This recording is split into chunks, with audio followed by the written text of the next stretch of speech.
for the seller during the time the property is on the market. And it's electrical, heating, plumbing, and appliances. That's free. This is $19,500 worth of free money. My boss tells me, well, we don't use the word free. Not that many people use free. I'm like, I know, but it really is free on the seller side, as long as someone's going to be purchasing that buyer plan at closing when it closes. Now, we understand that some things happen and it might get negotiated out of the deal. Totally understand that, and that's fine. If we had set up seller coverage, we can just cancel if it turns out that the warranty is negotiated out of it. When my company sets up that seller coverage, then we do ask, do you all want, or does your seller want to include air conditioning during the time the property is on the market? And it's only $50, ladies and gentlemen. $50 will give $1,500 worth of coverage with 210 at least during the time the property is on the market. Other companies have a dollar limit of $2,000. We've got a dollar limit of up to $21,000 worth of coverage. So if I was to act like I was you sitting down at the table with your sellers, and this is how I can help you to differentiate your listing, because I can tell you that if you're trying to get a listing and you're talking with the sellers, many times the seller's agents aren't talking about what's in it for them, for the seller regarding coverage from the moment that you're sitting down with them until closing. So on line 149 to 151 of your listing agreement is where it talks about seller coverage or warranty. If the seller wants to provide a warranty for the buyer, then we can provide this. So let's act like I'm you. Just gonna act like I'm you, and we're Mr. and Mrs. Seller, we're sitting down now. We're looking at the listing agreement where it's talking about home warranty on line 149 through 151. And it's asking if you want to provide a warranty for the buyer at closing. Studies show that homes sell faster when a buyer warranty is included, because the buyer doesn't know the history of the systems and appliances like you know that history. So if you want to provide a warranty at closing for the $550 price with 210, then we can provide you coverage today until closing for electrical, heating, plumbing, and appliance. So do you know if you're going to have a leak in your master bathroom in 2 weeks? You don't know that, but we've got coverage for you. Or if a dishwasher all of a sudden is not working, we've got coverage for you. Gosh, I can't tell you. Or let's say all of a sudden you've got some plumbing lines that get clogged. We've got coverage for you. So it's basically a gift to provide to the buyer at closing for the warranty, but for the seller, you get bonus time from now until closing to protect your pocketbook, so you don't have a lot of extra out of money pocket experiences. One of the things I was talking about on one of your calls was Brandy Lopez had put seller coverage on with the extra air conditioning option, that extra $50. So if you had my service agreement, one of the things it asks for on the seller side is, does the seller want air conditioning? And so she put it on there. It was a little bit tight funds on the seller side, and then a week before closing, the coil was completely done. It was just done. So she looked like a hero because she had that seller air conditioning coverage on it, and then we were able to exchange ownership going into the new buyer. And the coil is a little bit of a delay because we're starting to see delays. So all this to say that she was able to get a brand new $1,600 coil for $75 because she had enrolled that coverage for the seller side. So I know I'm talking a lot. I need to pause because I need to make sure if anybody has questions about this right now. Basically, it's a really great tool because it can help establish history of coverage for your buyer later also.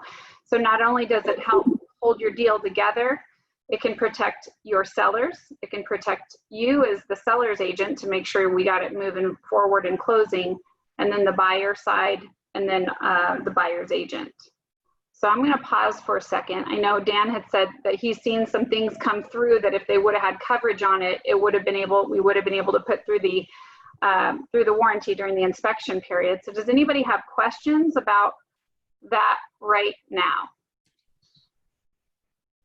I have a question. So if you're adding the seller AC coverage for the $50, do you then have to get the HVAC certified at this point with the seller? No. So here we go. That's a great question. I'm going to go into detail on that one because we've got two different things to help protect. We've got the air conditioning to fix known failures, and then we've got the HVAC certification to find known failures. We have so one thing for fixing and one thing for finding. I'm going to go into that HVAC certification, but before I kind of move over into the HVAC side, does anybody have any seller coverage questions before I go into answering your question, Robin? No seller coverage questions? Okay. Okay, so now let me tell you a story, and this might help a little bit, Robin. So we had an agent who called me and said, holy cow, Heather, this deal is about to blow. I don't know what to do next. It's all because of the air conditioning. And she said, the seller's agent put this seller air conditioning on the property, and he's had it on there for 2 months. Now we got the buyer that's come forward here, and the buyer says they need a guarantee that they're going to have air conditioning coverage, but this is the one thing holding it up. What do you have for me that can help me that will give this buyer peace of mind so that we actually close? And I said, well, first of all, because that seller's agent put this air conditioning coverage on, which is $1,500 worth of coverage during the time the property is on the market, that's wonderful because we had a 2-month time frame of coverage, which is fantastic. But I said, if you need something that is going to absolutely provide a peace of mind for your buyer, then I have this. I have the optional HVAC inspection. And does everybody see the word optional on there? It's not required, it's optional. This is just something we created as a company that what we do is we send out our service provider, they do a 59-point inspection to just look on the inside. They're going to look at the evap coil, the heat exchanger, the fan blower. They're going to make sure it's working right. Well, so when I'm telling this agent about this, she said, you know what? I'm going to just do it. I'm just going to pay for it. It's $85 for the main unit, $35 for each additional. So we send out our service provider, and it turns out that the coil was completely not working, completely rusted out coil. It was just, I mean, it was when the inspector had gotten there, the inspector, you know, they go through, we need them, they're important for the transaction, but they do a visual inspection. So they do visual, they do a temperature differential. But if they're not a licensed HVAC provider, they're not allowed to open up the system and look at the evap coil, the heat exchanger, the fan blower. So on the inspection, ladies and gentlemen, it said that it was working. But then this is where that buyer needed some kind of absolute, actual guarantee. So we ended up doing this. The coil needed some work. It needed to be replaced. So we actually put it right back through the warranty. And so what we had was we had the coverage to fix known failures, but we found it with this because an HVAC person couldn't have detected the coil because it didn't, the inspector could not have detected that the coil was rusted out and on its last leg if they didn't open it up and look at it. So all this to say, Robin, it all depends on when the coverage is effective.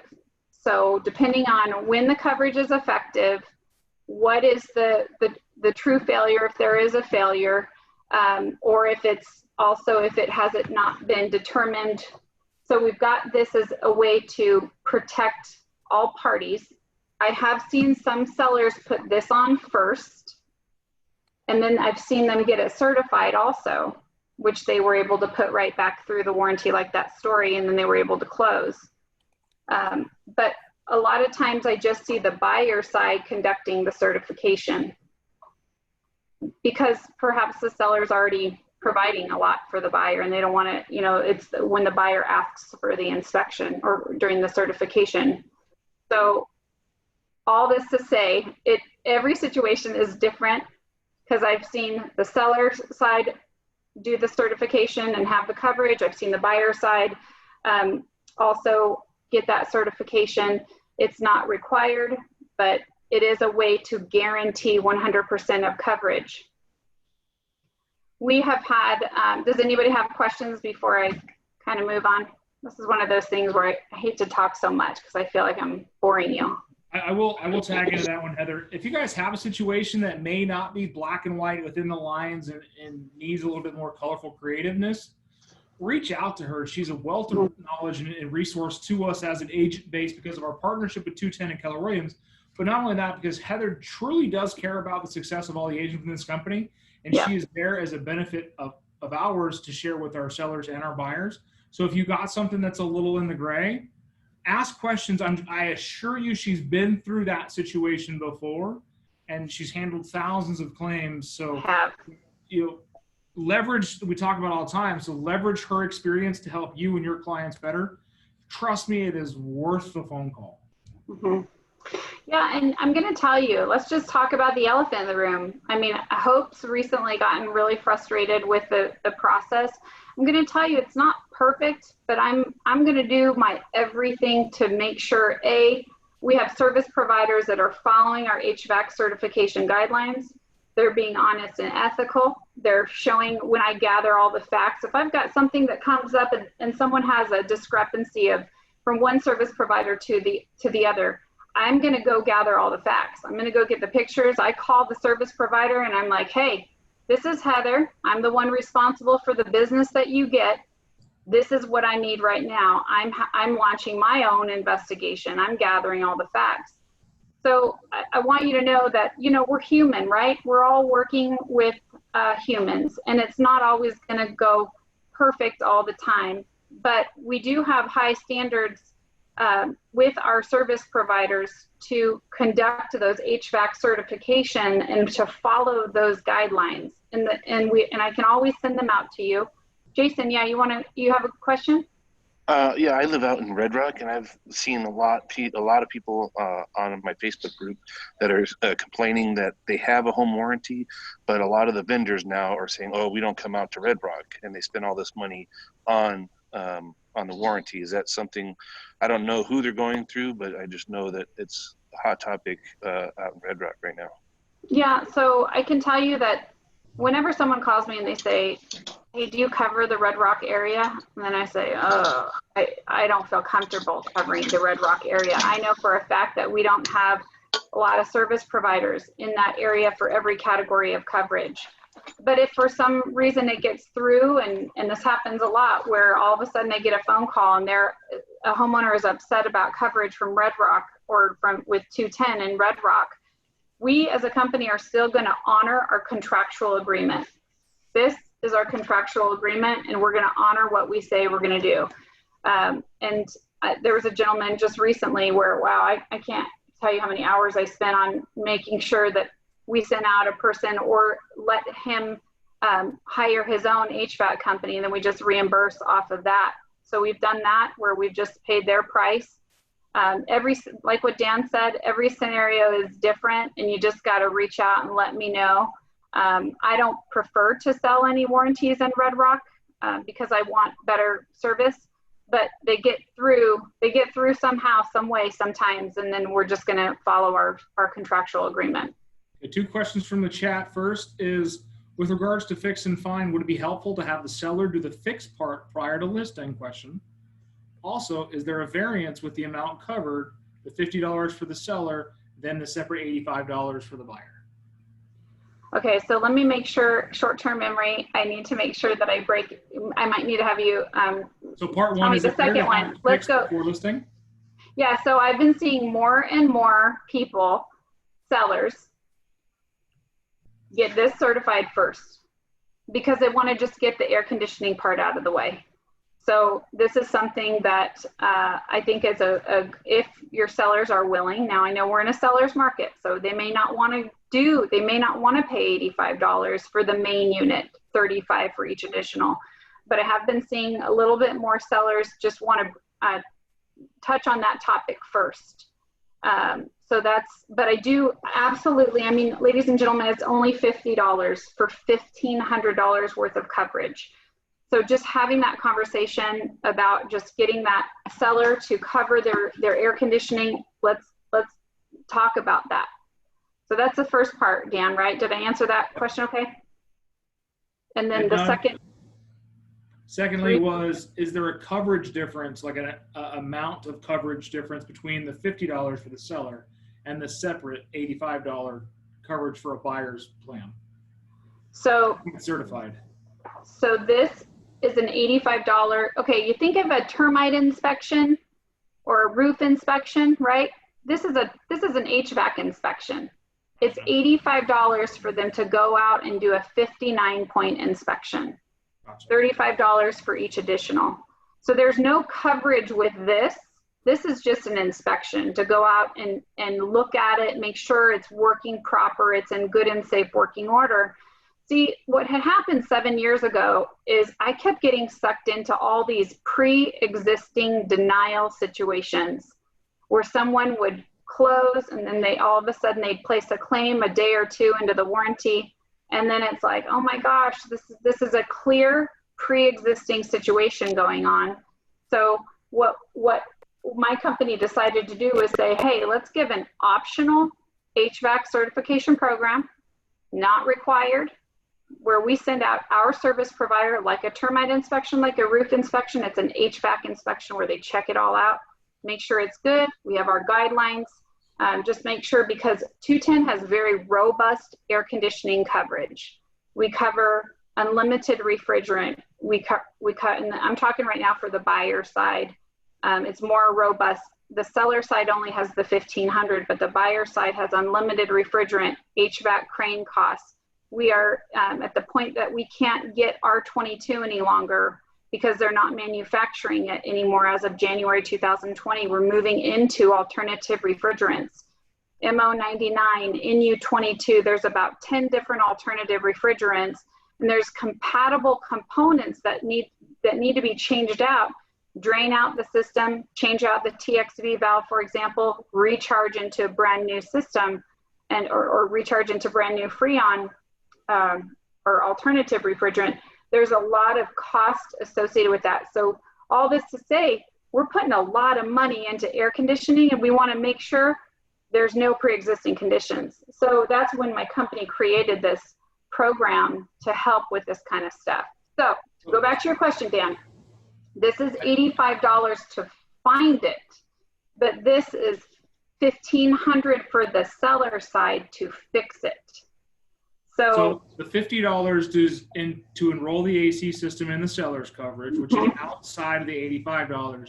The $85 is the inspection to identify the issue. Yes. Now, if it has the seller coverage on it and a buyer opts in for doing the $85 certification, if a known issue is found or an unknown issue is found, will it be fixed through the warranty? We can put it back through the warranty.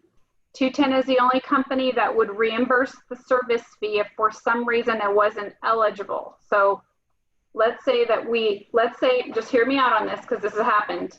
Someone comes forward, they put the coverage on here, they set up this inspection like 2 days later, and the system has got a leak somewhere. It's got 3 pounds low on Freon, but the warranty was only effective 2 days.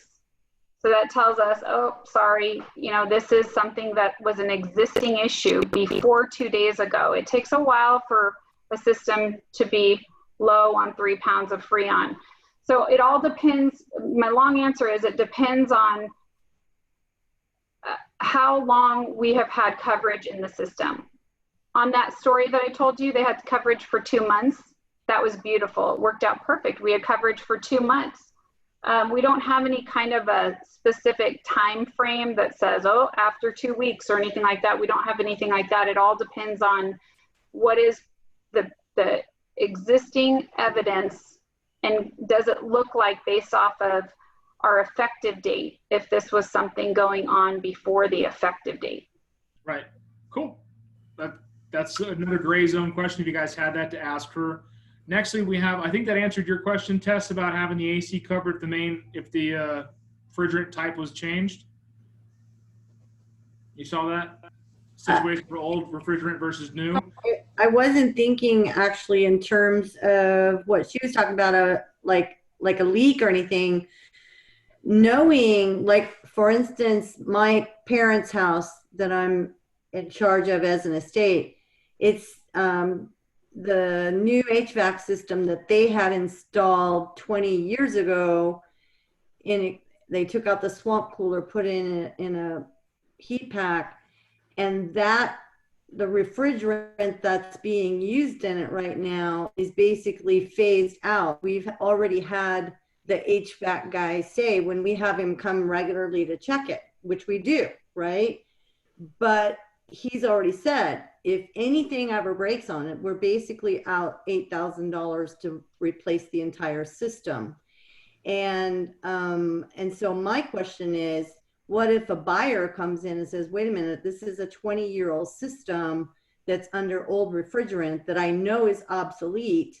I want it replaced.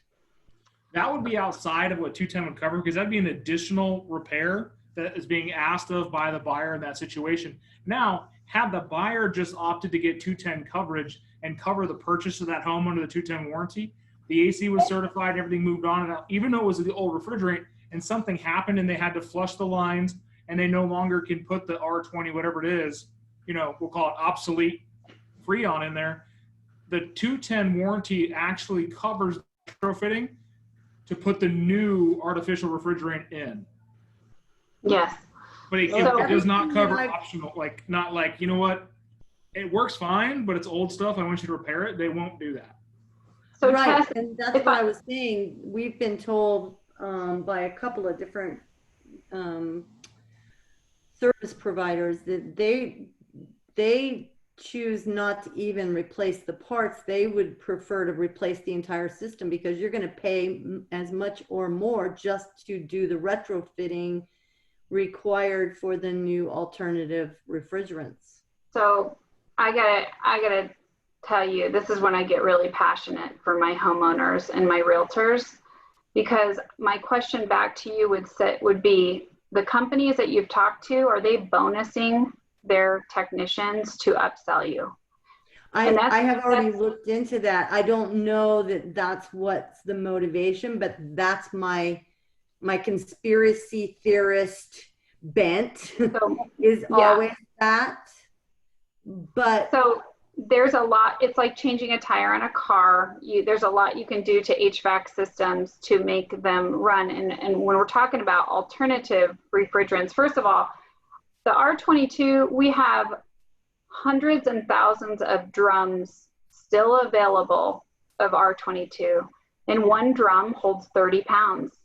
Yeah. And so what's frustrating to me is I hear these stories of these bonused HVAC companies that are trying to put fear and sell a brand new unit because they can right now, it's retail. Yeah. But there are, like I said, there are EPA approved alternative refrigerants, MO99, NU22, that's just 2 of them. There's about 10 different ones out there. Mm-hmm. And they work about 10% less efficient, but they will still cool a home very well. And they've been used for years. So I would just, if you know of anybody who's looking at either changing out their whole entire HVAC system, I would get at least 3 different quotes. And I would try to get companies that don't have a huge fleet of trucks, because they got to pay for all those, Yeah. But also just know that, and I've already seen it happen. I've already seen, just know that there's, and this is the other part too, there's no way that all at the same time across the world, we would all be having to replace our air conditioning system. Exactly. So this is where I just want to caution you, if any of you are being told that your HVAC company is saying, oh, you know, I can't get this R22, just be careful, because that's not true. We are always going to have alternative refrigerants. And that's why, you know, on the very front of our home service agreement, it says unlimited refrigerants, SEER matching. They're going to be okay, but we do have a little bit of higher standards to offer this optional HVAC certification. A question that comes up a lot is, well, what about the other home warranty companies? They don't require an HVAC certification, and that's true.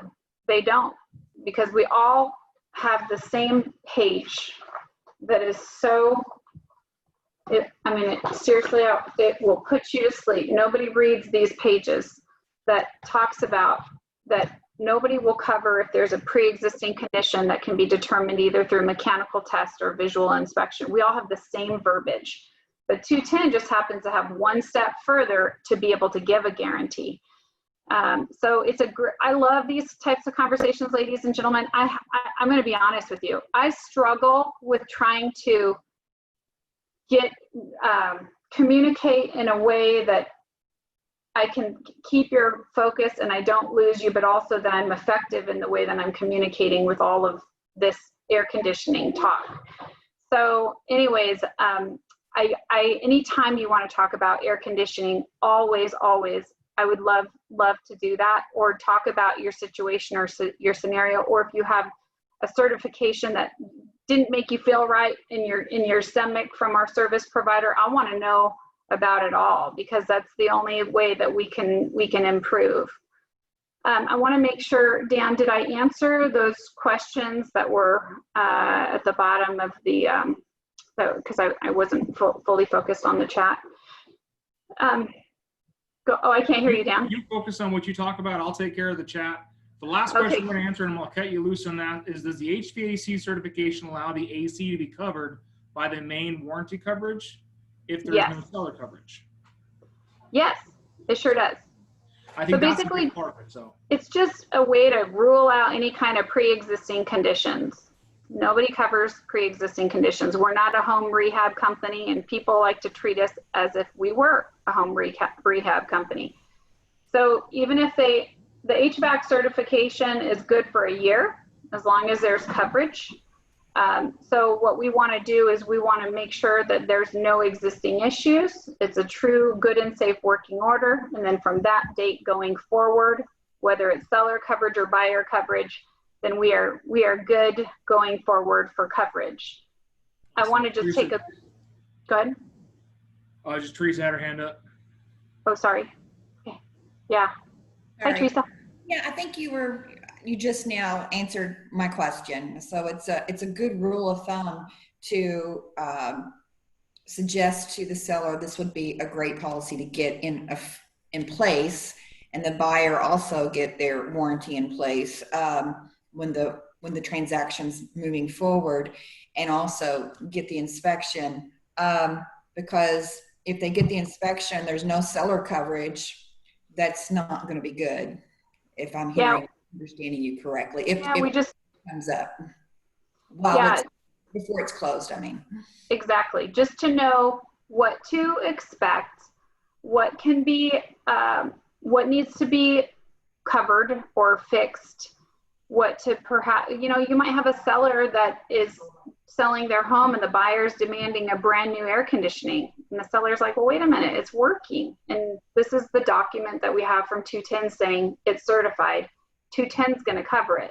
Or vice versa. You have a buyer who wants to know, hey, I want to make sure I'm not going to get stuck with a cost of something after the fact that is not covered if it was an existing issue. And this, when we kick into the buyer side has really phenomenal, robust coverage. But I have to tell you, I've seen every scenario with a certification, but here's the best part of it, ladies and gentlemen. And I can send this to you, Dan. I can send you the HVAC certification email. It's got this attached, okay? Here's the part that I love the most, because I love protecting your best interest. I love protecting your clients and helping you from post-sale litigation. Who do they like to go back and blame if there's something that doesn't go right? They usually, as I'm talking about your clients, they usually go to the realtor. Well, at the bottom of this waiver form, which I'm going to send to Dan, is it says waiver, and you can have either, it says select one down here. It says buyer or seller. And at the bottom it says waiver. After being advised of the benefits and costs of the optional HVAC inspection, we decline to certify the HVAC unit. We agree to hold the broker and or agent harmless if there is later a failure that would have been covered had an HVAC inspection occurred. So let me share with you a quick story. This guy closes, he's the buyer, and he closes, and he calls me up. His baby is crying in the background, and he goes, I closed today and it is so hot in here, my air conditioning is not working. And I said, okay, first of all, was there an inspection? He said, yes. And I said, okay, well, what did the inspection say? The inspection said that it needed to be evaluated from a licensed HVAC provider, but it was working. Well, there was something that they had put on there that, you know, when an inspector says, and they typically say this anyways, needs to be evaluated from a licensed HVAC provider, because really we should be checking out our HVAC systems. So on the inspection, it looked okay, but they still said it needed to be evaluated. Okay, well, when we sent out, I told the guy, I said, listen, it's a red flag for home warranty companies for you to be placing a claim on the exact same day that you close. So we need to stay real close together here, because if we don't stay together, it might get a really frustrating experience. But I'm going to be with you to follow the result of this. So it turns out we send out our service provider, and someone had drilled through the evap coil. I don't know how. Sometimes I don't know how these evap coils get so damaged. I don't know. But clearly it was not a breakdown of normal wear and tear, which is what home warranty companies cover. It's a breakdown of normal wear and tear. So I called them up and I was like, I am so sorry, but we cannot, 210 cannot provide coverage for this, because this is a damage situation. It's not a breakdown of normal wear and tear. You're gonna have to go back and talk to your agent, because unfortunately, we don't have anything to be able to apply here. So he goes back to the agent. Agent wouldn't return his call for 2 weeks. Finally, I called the agent and I'm like, you have got to help this man. He was calling me every day. I felt so bad for him. Many times I could hear his baby crying in the background. It was horrible. And it turned out that finally they couldn't find the seller's agent, but they found the seller, and the seller ended up replacing the evap coil and doing the right thing and giving him air conditioning. So it's those kind of things that I got to tell you, even when my husband and I bought this house that we're in, it was a 1973 older air conditioning, and I needed to know that my company would cover me, and I'm the employee, because I know how this works. They have rules for me too. So I wanted to make sure that I got my HVAC system certified so that I could ask the seller what to correct and fix before we took possession. So here's the other thing. If you get it certified and our service provider goes out there and it says, you need assistance to the condensate line, or the fan blower is rusted out, or whatever, if they say something, if it needs anything at all, then at that point, you all are welcome to hire whoever you want to do that work. It doesn't have to be through an HVAC provider with 210. We recommend it because they have to warrant their work. But at that point, as long as we have a paid invoice from another service provider who did the work that was advised from our HVAC certification guidelines, then we will give a certificate saying, yep, there's no question, 210 will be covering this right after closing. And you can sleep at night. Your buyer will have some peace of mind, which is what we're in this for. So what questions about that part? Are you awake still? We talking about air conditioning? So fun. And you may have already said it. I came in a few minutes late, so forgive me if you've already answered. Hi, Mary.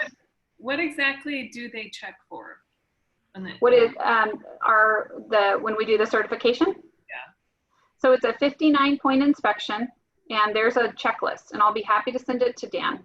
It's a checklist, guidelines that we as a company expect our service providers to look at. And it's very thorough. It's a 59-point thorough, and it's 85 for the main unit, 35 for each additional. So, and I asked one of my service providers, George's Heating and Cooling, I said, so from the certifications that you do, I mean, truly, how many do you really pass and how many do you not pass? And he said, you'd be surprised. We have more passing than non-passing. And the great thing is they take pictures of what they find.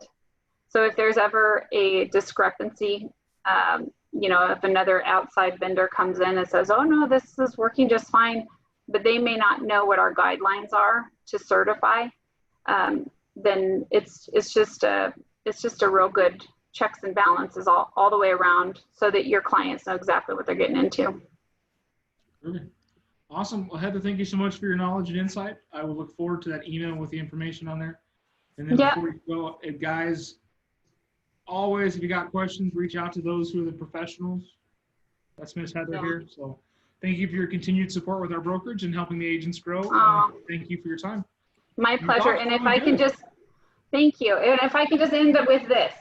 Sometimes people call me and they say, oh, we didn't use your company because you only cover $1,500 worth of air conditioning. I'm like, no, that's not true. It's only for the seller side is $1,500. But for the buyer side, we cover up to 2 systems per year per contract. So I just want, and the only dollar limits that we have on the buyer side is a geothermal and water source system. So heating and cooling in the concrete. We usually don't see that very often. That's a $1,500 limit. Water cooled air conditioners, $1,500 limit.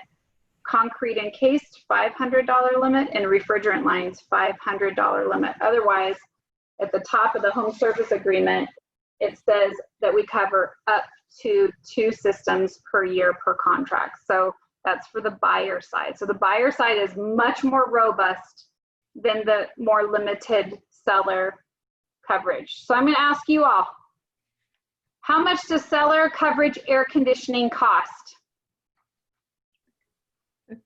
$50. Yes, 50. It's very affordable. How much money does it give you? $1,500.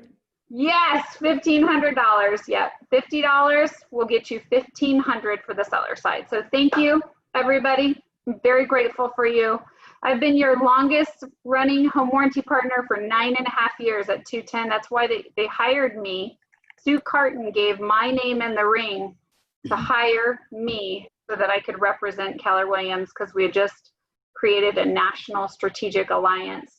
So I've been with you for 9.5 years. You are my family, and I just really want to make sure that I do everything I can to hold your transaction together and get you, safe and no risk and no litigation and liability. So thank you.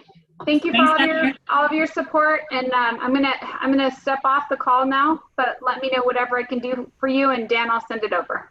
Awesome. Thanks, Miss Heather. Appreciate your time. Thank you, everybody. Bye-bye.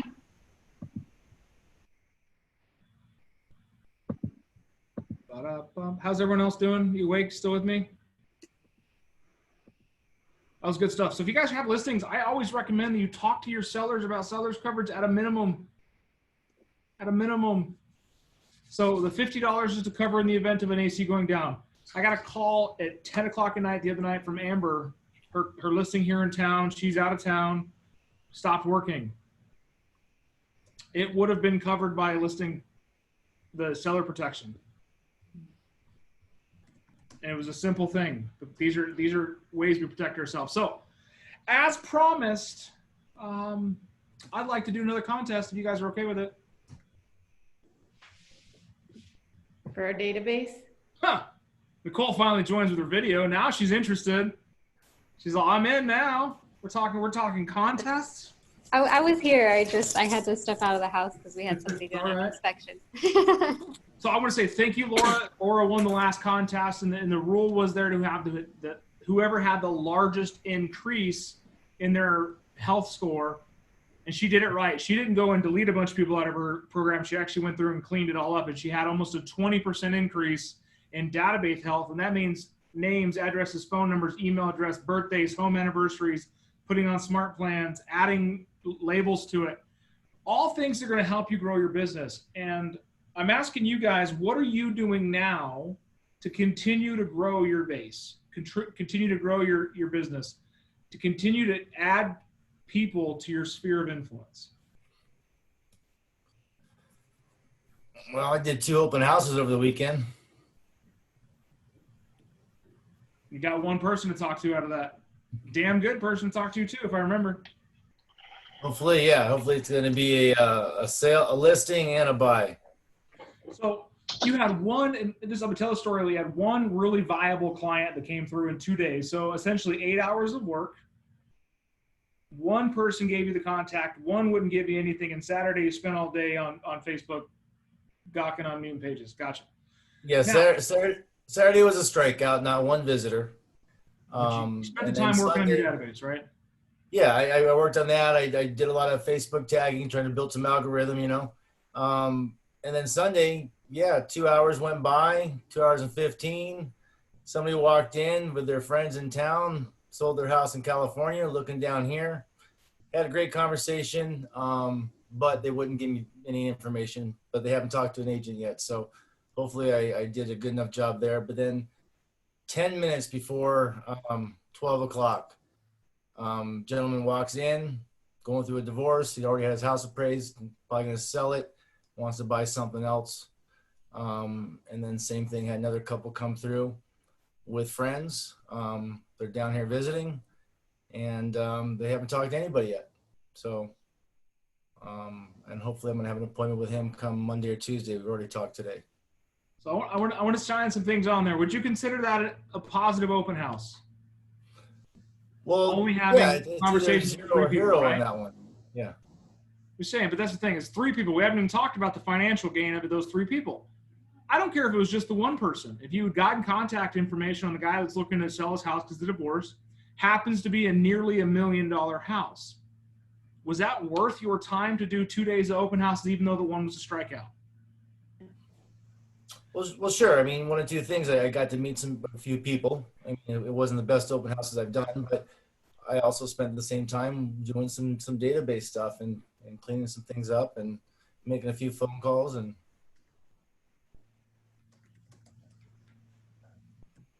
But I want you guys to realize that no matter what you do, as long as you're growing your database, it's going to be beneficial to you.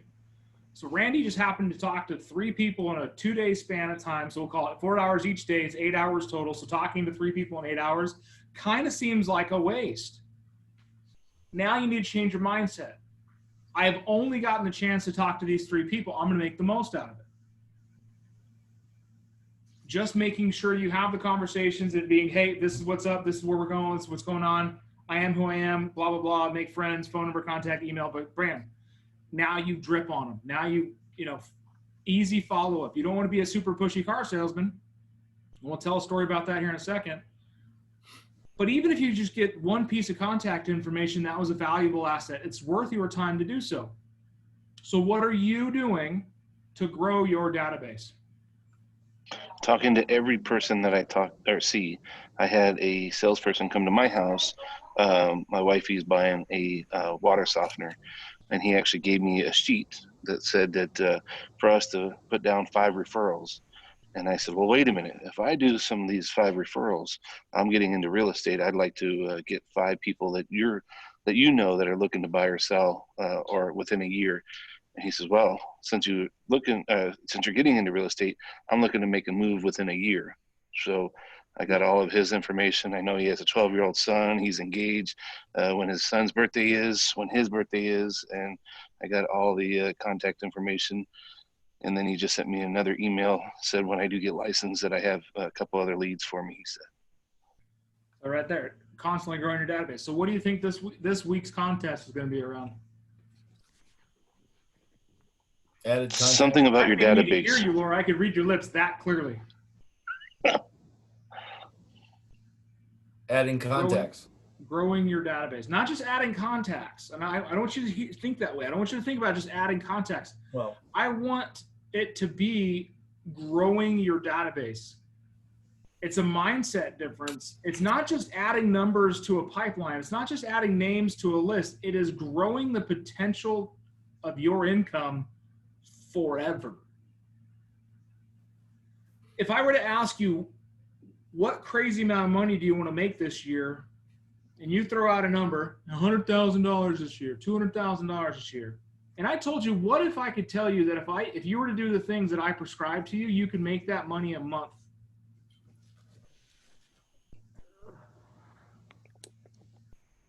What was that, Hope? You have to pick me up off the. Sounds too good to be true. It's not. Guys, I just was on a mentorship call. And that question was posed to me. Hey, Dan, how much money do you want to make this year? And I told him. He goes, what if I told you I made that last month? And he's been doing my job for the last 10 years. He's been doing it at a high level consistently and building his database and building his abilities. And he's making $200,000 a month. Does he have a life? Yeah, very well. It's a work-life balance. It's where things are at. But I want you guys to realize it's time on task over time. It's never going to be just today. Okay, great. I'm going to be a realtor, and then tomorrow I'm going to be a millionaire. If it were that easy, you would have a lot more competition. People already think it's really easy. When you guys got into business, is it not different than you would thought it was? It's not just going out there looking at houses. I like looking at houses. I like people. I'm going to be a realtor. Okay. What about the other 95% of the job? What do you mean other 95%? Well, you know, the contracts, the negotiation, the legal aspects, the follow-up, the fiduciary responsibilities, the understanding of the marketplace, the understanding of housing values, the understanding of inspections, you know, lead generation, all the things that go into marketing, the logistics. I could go on and on and on, right? Everyone thinks it's looking at houses and people. Ugh. You know what also likes looking at houses and people? Architect. Labradors. How much do Labradors make? They chew on walls and get kicked in the pool. You guys are not Labradors. You are highly trained and will be highly compensated for doing so. So that's why it's not just contacts, it's growing your database. I can add contacts all day. Go to Google, just look up numbers. Right? Shit, I could come up with 7 digits randomly. Just put a 520 at the beginning of it. There's a contact. There's contact. All right, so this contest, which shall start today, once I get all verified proof, and the way I get your proof is you're going to send me a screenshot of the reports page. That's the 7th applet. So home 1, 2, 3, 4, 5, 6, 7 on the reports tab. You guys follow me? You're going to send it either via text or through my email. Where is my Google Chrome? This page right here. And I need to have your name in it. It'll show me how many records are in your database, how many contacts, how many leads. What's the difference between a contact and a lead? Contact is Facebook. communication, two-way Contact is communication. Contact would be a met, possibly, versus non-met. Exactly. I love that explanation, going old school to MREA. Thank you, Hope. And then it's going to show me your database health. Database health. Right here. Right? So you see my total records. Database health. Now write this down, or we're going to refute back to the recording. If your database health drops more than 1%, it doesn't count.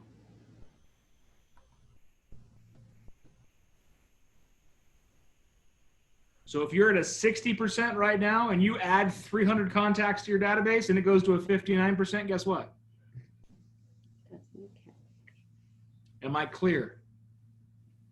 Why would it drop if you added all of that? Just adding in name, phone number, name, phone number, name, phone number. Oh, so Yeah, you're- like other- when leads come in, like my overall percentages come down because I had leads come in through an ad, but it only automatically gives you email, phone number. That's going to be the challenge, because if you guys are using lead generation to grow your database, then you're going to have to work extra hard to get out there and fill in the missing gaps in that information. This is not a passive sport, my friends. This is a contact sport. Get it? Contact sport? Thank you, Tess. I appreciate you. I do. It's extreme contact sport. So far, I've got all the head nods from everyone. I don't see Kim on the call. I don't see Dory's and Laura turned off her camera. But do I have agreements? Thumbs up. You guys understand? Yes, we are in. Doreen's driving, so I think. Or she's walking, I don't know. Got a head nod. We're good. Yes. Guys, this contest will start today. I'm going to open it up to anyone else who sends me this information. So if you're watching this video on the PC program and you want to join in, send me that information by 8 p.m. tonight. That is July 13th, 2020, July 13th. Today's Monday at 8 p.m. So send me the info, screenshots. We will run it for 1 week. Oh, we're sending the before picture by tonight. Is that what you said? By tonight at 8 p.m. Okay. Okay. If I do not have your proof by 8 p.m. tonight, you are out. Right? Okay. Mhm. Groovy? Is it run through 8 p.m. next week or Good until the question. PC call? That's a good question. I will remind you on the PC call next week to send me your evidence, and I will be claiming a winner on Tuesday. Okay. It'll be a 7-day contest, 8 p.m. tonight through 8 p.m. on Monday. We will run them like that. Thank you, Hope. Good clarification. I like to know how many minutes I have. Without crunch time. All right, and to recap, it is the overall growth of your database. If you have 2 right now and you get to 1,000, and somebody has 4,000 and gets to 5,000, who wins? If it goes down by 1%, we're out of the contest. Exactly. If it goes down by 1%. So you better keep track on that. And the good thing is you guys are going to be looking for your database healths. So you're looking for quality versus quantity. The quality will come from the quantity. I don't want you to just not put people in because of that. And trust me, if your database score goes down by 1%, still send me the proof. There might be something in it for you. Just saying. I have been known to run subsequent agreements within contests. And you might just be the recipient of a brand new Amazon gift card right to your doorstep in a black envelope. Isn't that right, Laura? It's lonely at the top. Who's at the top? I mean, if no one beats my 753 contacts, I'm keeping the gift card. I'm in the contest too, aren't I? I'm on the screen. All right, guys. Well, thank you so much for spending some time with us and talking to Heather this morning. It went a little longer than I wanted it to, but I know it was great information because there is a lot of confusion when it comes to the seller coverage, AC, and all that crap. And like, it confused me. If you have questions, reach out to her. She'll help you through it. She may not have the answer you want, but she's been with us long enough that it's not about the company. It's about you guys. It's about the agent because she knows in the grander scale, it's going to help you grow and develop, and it's going to make us all better. Also, I sent you all an email. It's Monday's email. If you have not responded to it, please do so. I really do like getting that information back from you guys. It's something I like to do. I'm going to start doing some one-on-one coachings on Fridays. I'm going to set some appointment times out there. So if you guys want to scoop up some of that stuff, let me know. I will probably start doing an app called Calendly, which will automatically give my time slots. You can go in there and assign them. So it makes it easy for you. I'll release that information out in the group chat. If you're not active in the group chat, you might miss some of this stuff. Just saying, I put it out there in one place, so it's one place only to find. Other than that, guys, ask yourself this question every morning. What am I going to do today to benefit my business? How am I going to find a piece of business today? And I want you to focus on listings. Okay. Okay? Thank you, Dan. Tessa's scared. I know. It's okay. Let's do this. Hold on. You guys understand me? All right. Well, thank you guys for being awesome and being part of my family. I love you all, and I hope great things. I'll talk to you again soon. Bye. Bye, Dan. Thank you.